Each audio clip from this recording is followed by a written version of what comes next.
Senhor, nesse dia especial nós queremos Te adorar, queremos Te louvar pela celebração da primeira Eucaristia de tantos que estão aqui.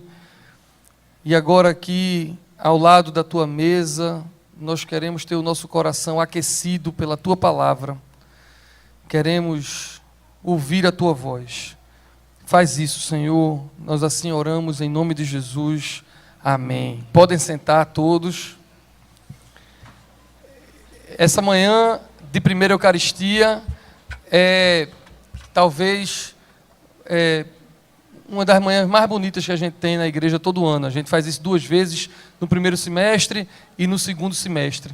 Além dessa manhã da primeira Eucaristia, eu comparo esse culto ao culto do domingo de Páscoa, porque são 3 dias garantidamente no ano aqui na reconciliação, na primeira Eucaristia do primeiro semestre, no segundo semestre e no culto de Páscoa, que nós podemos falar do centro do Evangelho, do que é mais importante no Evangelho. A gente pensa assim, o Evangelho não são somente os 4 Evangelhos, Mateus, Marcos, Lucas e João. O Evangelho é a boa notícia, a Bíblia toda é o Evangelho. O Evangelho é a mensagem de Deus, da boa notícia de Cristo Jesus. Isso está pela Bíblia toda. E a gente chama de evangelhos, aqueles quatro livros que contam a história de Jesus. Mas a mensagem do evangelho é muito grande, é muito rica.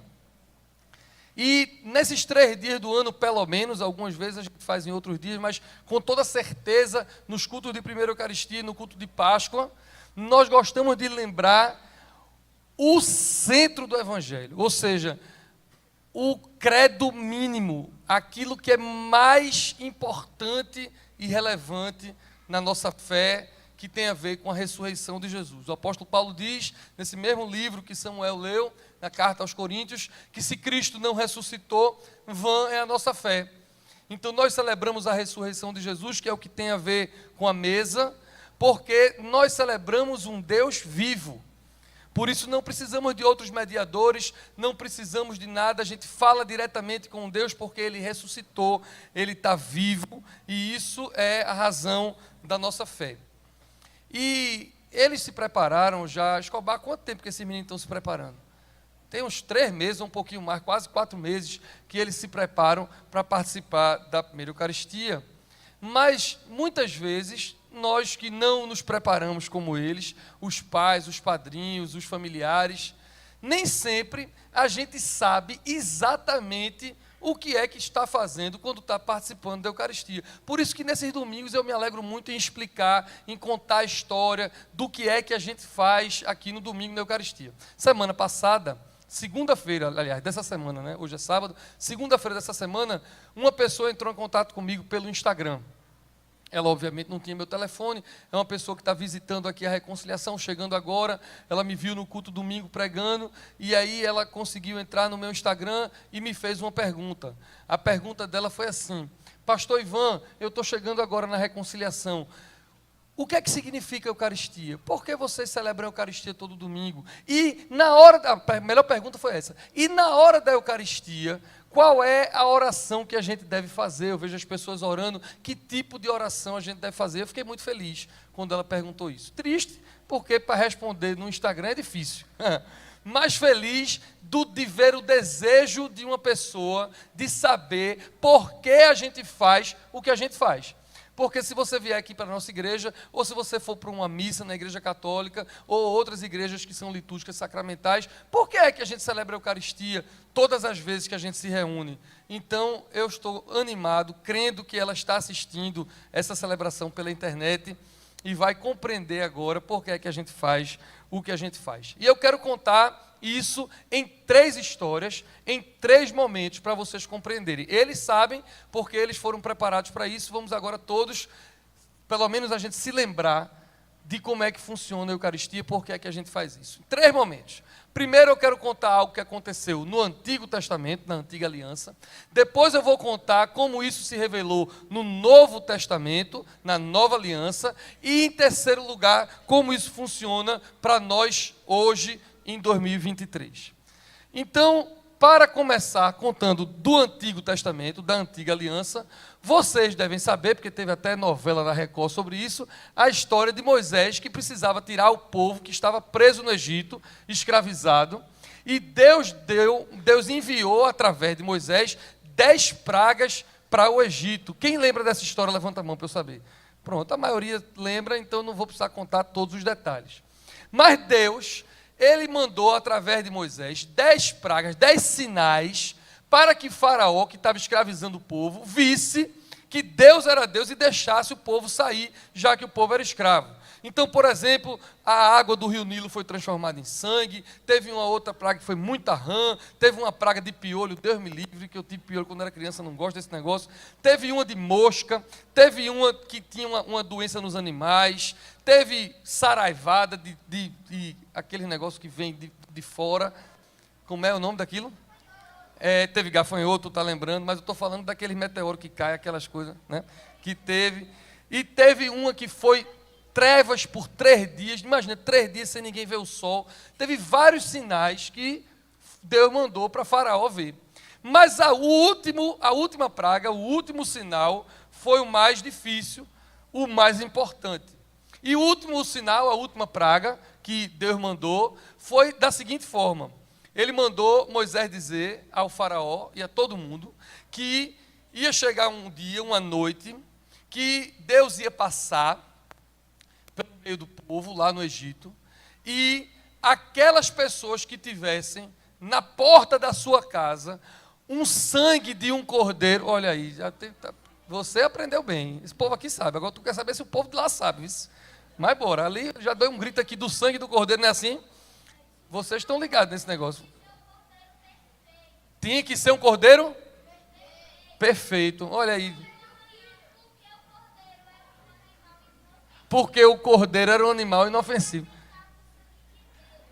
Se eu deixar, ele vem dar aula aqui, viu? Tá vendo? É para vocês verem que o trabalho do reverendo Escobar e da equipe funciona, viu? O povo sabe. E aí, nessa parte, deixa eu contar, que se eu não contar tudo aqui, a gente vai sair daqui de 2 horas. Isso é só uma de 3 histórias. Então, vamos lá. Então, tinha que sacrificar um cordeiro perfeito, né? Assim, um cordeiro perfeito, tinha que sacrificar. E o sangue desse cordeiro era pintado no umbral das portas. Quando Deus passasse, quem tivesse esse sangue pintado no umbral das portas, não ia acontecer nada. Tu não vai levantar a mão, não, que se eu der a palavra para tu, eu vou dar a palavra para todo mundo aqui. Peraí. Agora, quem não tivesse esse sangue pintado nas portas ia morrer. Mas não ia morrer a pessoa, não. Ia morrer o filho. O filho primogênito ia morrer. Exatamente isso. Aí não, peraí, bicho, tu não pode contar a história toda, não. Eu vou contar só uma parte da história. Mas aí estabeleceu-se um rito. Agora o que eu vou falar, vocês não sabem não, que isso é coisa difícil, é coisa para gente grande, presta atenção. Estabeleceu-se um rito, uma festa. Judeu é um povo que gosta de festa, e isso aconteceu no meio do povo judeu. Então, estabeleceu-se uma festa. Moisés disse assim, todo ano agora, vocês vão se lembrar disso que Deus fez. Deus passou, de fato, de meia-noite, e todos os lugares que tinham o sangue do cordeiro no umbral das portas não aconteceu nada. Mas em todos os lugares que não tinham isso, o filho primogênito morreu. O primogênito até do faraó morreu. O primogênito do boi morreu. O primogênito da cabra morreu. Todo primogênito que não tinha aquilo ali morreu. E aí Moisés disse, agora virou uma festa. Todo ano vocês vão celebrar isso, chama Páscoa. A Páscoa vocês vão celebrar todo ano para lembrar desse sinal. Para lembrar que Deus fez assim. Essa foi uma das histórias. Eu vou contar agora a segunda história. Porque essa primeira história é só uma sombra. Essa primeira história é somente uma figura. Essa primeira história é somente algo que vocês vão agora ver de forma muito mais efetiva na segunda história, que é a segunda do Novo Testamento. Até Jesus, no Antigo Testamento, o rito era esse. Vamos lembrar do dia que Deus passou e quem tinha o sangue do Cordeiro não morreu. Mas aí, no Novo Testamento, naquela quinta-feira da Semana Santa, Jesus estava celebrando essa Páscoa judaica com os seus amigos, esse ritual, sendo que O normal era Jesus fazer esse ritual, lembrando do Egito e da praga, mas naquela quinta-feira santa, Jesus transformou esse ritual. Jesus ressignificou esse ritual. Nós lemos, Samuel leu, Jesus então diz assim: tomai e comei o pão e depois o vinho, e disse que agora aquilo era o seu corpo e o seu sangue, o sangue da nova e eterna aliança. Não seria mais o sangue do cordeiro no umbral da porta.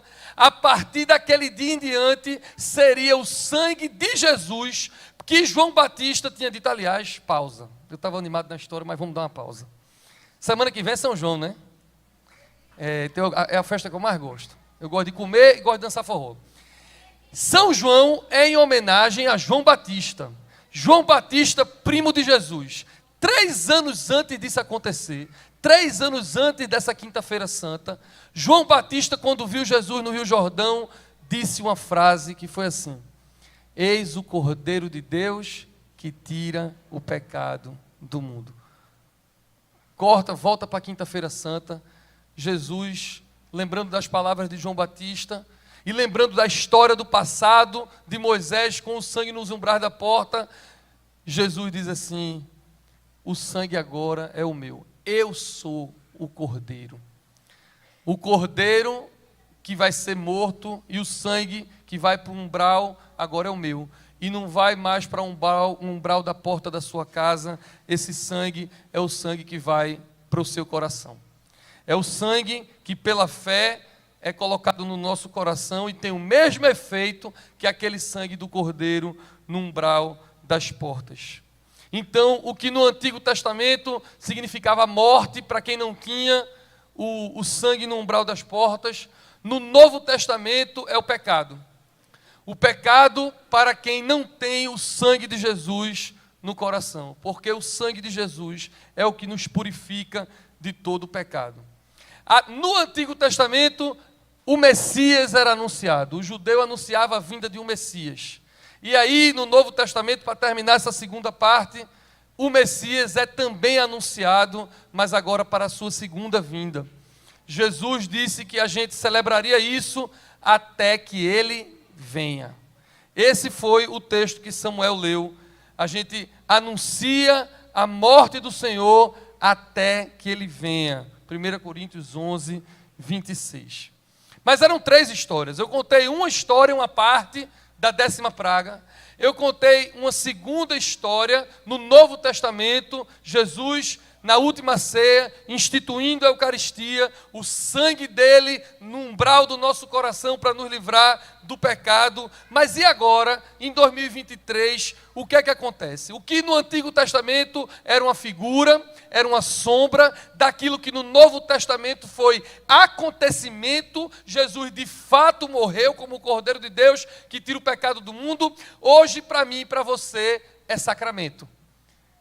Sempre pense assim: o que era uma sombra vira em Cristo acontecimento e para nós é sacramento.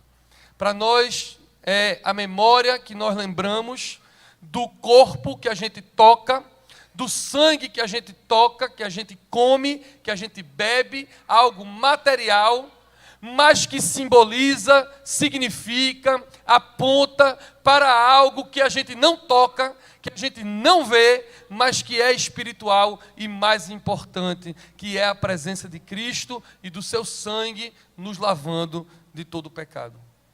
Jesus cumpriu tudo, ele foi imolado como o Cordeiro era no Antigo Testamento, e quando nós celebramos a Eucaristia, nós lembramos disso, da morte de Jesus.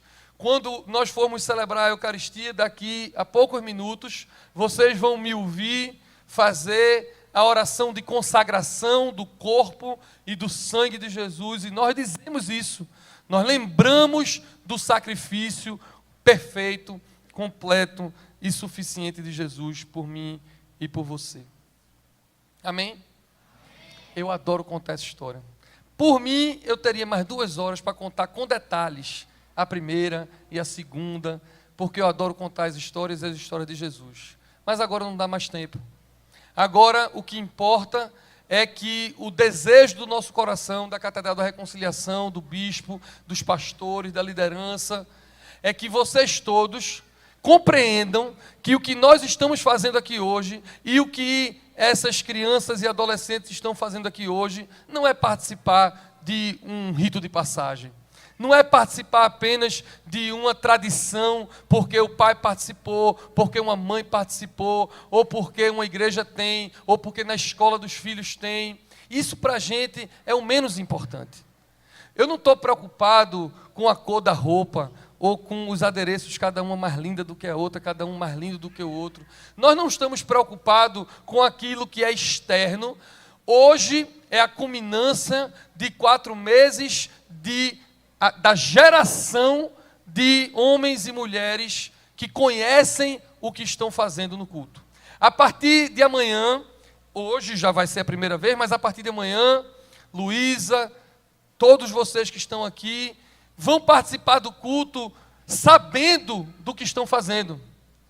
Não vai ser mais uma prática sem significado. O apóstolo Paulo, em Romanos capítulo 12, diz que agora não é necessário mais o sacrifício morto, mas o sacrifício vivo, que é o nosso culto racional. Ou seja, o que é que o apóstolo Paulo está dizendo, o que é que eu quero dizer para vocês, é que a partir de agora, não vai ser mais entrar numa fila, todo domingo ou quarta-feira, e vir aqui e pegar uma hóstia, que é um pão, molhar no vinho, que é o sangue, e simplesmente participar de um rito. Não. Eles sabem, e a nossa oração é para que vocês todos saibam, que quando vocês participam da mesa, quando vocês se aproximam da mesa, vocês estão se aproximando do corpo e do sangue que purifica de todo o pecado. É por isso que antes de toda a Eucaristia, em qualquer igreja sacramental, em qualquer igreja histórica, nós fazemos a confissão de pecados. O reverendo Zé de Paula nos comunicou, nos orou conosco uma oração de confissão, porque ninguém se aproxima da mesa com as mãos sujas. Nós confessamos os nossos pecados, porque a Bíblia diz que Ele é fiel e justo para perdoar o nosso pecado. E a gente se aproxima da mesa, então, cheio de reverência. E deixa eu dizer uma coisa a vocês. Eu estava com eles agora na capela, orando antes de vir para cá. E eu disse a eles, e eu estou dizendo a vocês, e eu estou dizendo para aquela minha amiga que deve estar assistindo na internet. 10 minutos antes de entrarmos no culto, eu disse a eles, vocês vão participar da Eucaristia. É um tempo de reverência. Nós vamos nos comunicar espiritualmente com o corpo e com o sangue de Jesus. Não é hora para dar tchau para o papai e para a mamãe. Não é hora para dar tchau para aquele tio inconveniente que quer ficar na frente de todo mundo para tirar foto sua. Não é hora para pensarmos em coisas externas. É a hora de comunicarmos com o Senhor. É a hora do nosso coração se encontrar com o coração de Jesus. Sabe por quê? Porque se você se preocupar, eu disse a eles, mas agora eu estou dizendo a vocês. Se vocês, ao virem para a Eucaristia, se preocuparem com qualquer coisa que não for o seu coração se encontrando com o coração do Senhor, vai ser apenas um rito. E você vai entrar e vai sair da mesma forma como entrou. Mas a ideia de Cristo é de que todas as vezes que nos reunimos em seu nome, nós entramos em comunhão com Ele e nunca saímos daqui da mesma forma que entramos. Num culto eucarístico, onde a celebração da Eucaristia é feita, o pastor pode estar inspirado ou o sermão pode ser muito ruim. A música pode ser muito boa ou pode ser muito desafinada. Pode estar um ambiente muito bom ou pode estar muito calor ou pode estar muito frio. Nós não dependemos de homem nenhum, nem do pastor. Na Eucaristia, somente ela, o Evangelho é pregado. Nós lembramos da morte e da ressurreição de Jesus, que é o que nos importa.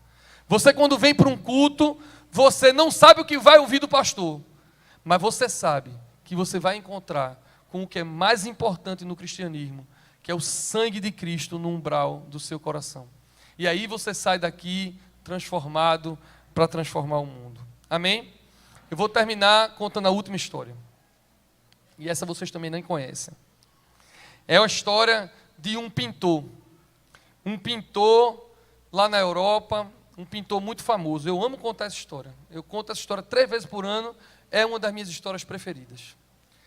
Porque ela é uma história que diz exatamente o que Deus está fazendo aqui agora de manhã. Esse pintor, muito famoso, muito rico, cada pintura dele, cada quadro dele valia milhares e milhares de dólares e de euros. E ele um dia saiu do seu ateliê numa cidade badalada da Europa e resolveu voltar para a sua cidade natal, uma cidadezinha rural, pequena. E ele voltou onde ele tinha estudado na Escola de Belas Artes para revisitar o seu povo, algumas pessoas da sua infância. E ele estava caminhando pela sua cidade de quando ele era pequeno e ele viu na rua um antiquário.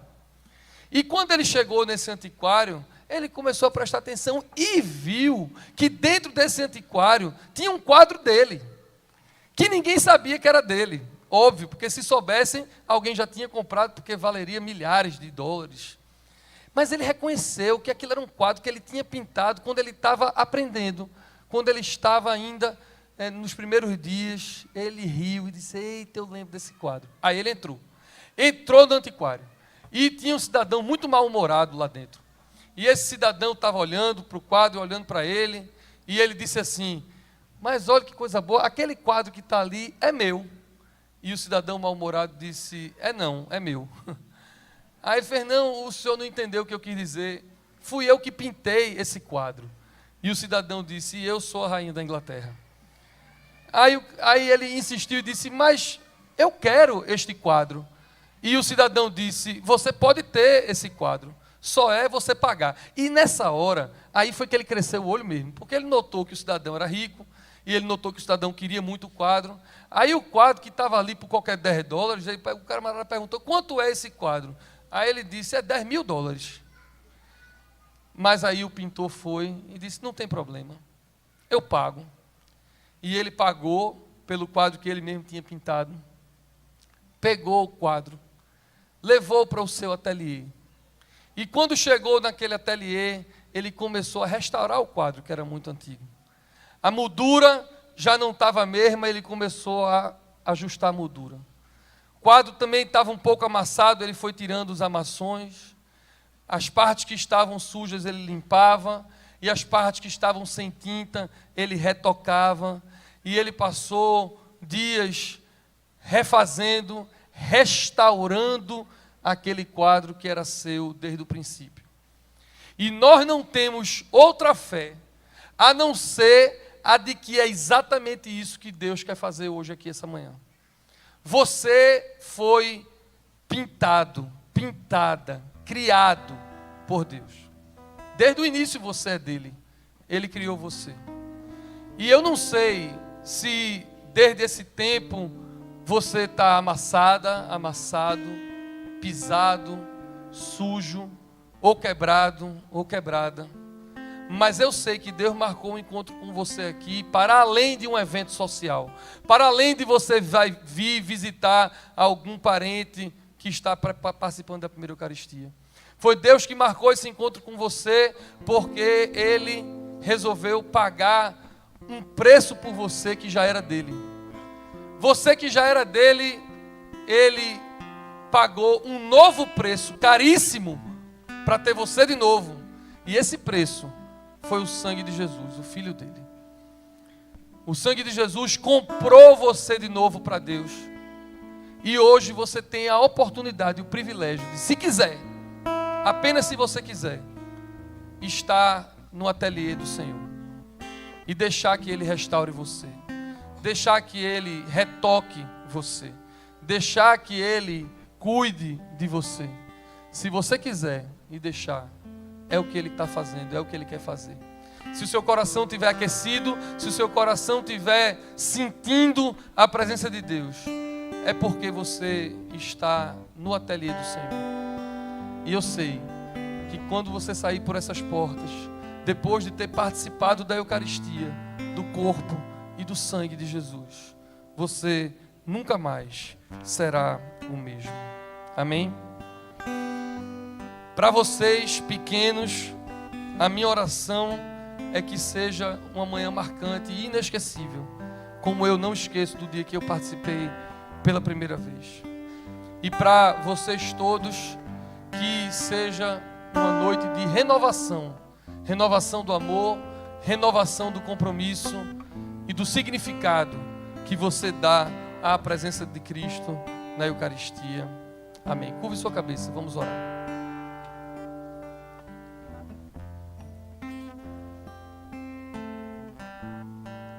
Senhor, nós que cremos, sabemos que não há coincidências. Nós que cremos, sabemos que não há ninguém que tenha vindo à Catedral da Reconciliação essa manhã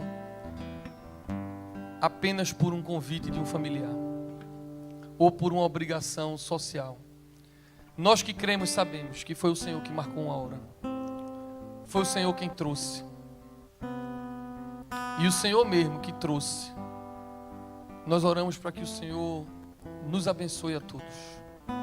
Que o Senhor pegue esse sentimento que está no nosso coração e que está borbulhando aqui. Que o Senhor faça isso crescer e que a nossa vida seja transformada. Quando nós formos celebrar a Eucaristia daqui a alguns minutos, Senhor, eu oro para que o Teu corpo, o Teu sangue alimente o Teu povo, edifique o Teu povo, para que tenhamos forças para ser aquilo que Tu queres que a gente seja, forças para fazer aquilo que Tu queres que a gente faça, coisas que não podemos fazer sozinhos. Essa manhã é uma manhã de comunhão, é uma manhã onde nós vamos dizer que não estamos sós, Tu estás conosco e contigo nós somos mais do que vencedores. Obrigado por isso, obrigado por essas crianças, obrigado pela Tua presença. É assim que nós oramos em nome de Jesus. Amém. Deus abençoe vocês.